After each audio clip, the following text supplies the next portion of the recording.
In all areas, unfortunately, the coup exacerbated or already some very dangerous trends. It exacerbated the break in U.S. Turkish relations, and it exacerbated Erdogan's efforts to consolidate his own personal power at the expense of Turkish democracy. And at every stage of the AKP's rise to power, they've capitalized on the fact that the opponents they've faced have often been willing to behave in undemocratic ways.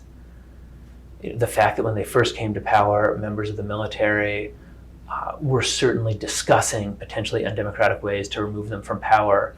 set the stage for the AKP to orchestrate a series of trials against Turkish generals using what were fabricated charges of a made-up coup attempt, but that had credibility in the eyes of a lot of the Turkish public and in a lot of liberal and foreign observers because of the past history of the Turkish military's behavior. The fact that the Turkish court system was willing to hear a closure case that would have officially banned the AKP as a party and banned its members from serving in politics after the AKP had won a decisive electoral victory at the polls. This was the kind of thing that I think certainly convinced Erdogan and convinced a number of his supporters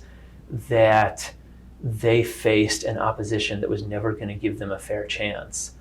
And they very much capitalized on this impression, exploited this impression in order to justify their own increasingly undemocratic behavior.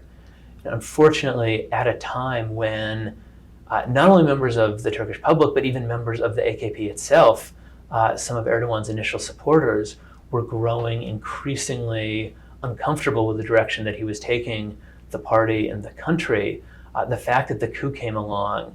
he called it a gift from God. It was, in a way, just what he needed to convince his supporters that the threat had not passed, that if they wanted to protect themselves, their party, their movement, their country from an array of hostile forces aimed at destroying them, aimed at, in their language, returning Turkey to the undemocratic rule of the secular military elite, that only by sticking together, only that by supporting Erdogan could they protect themselves.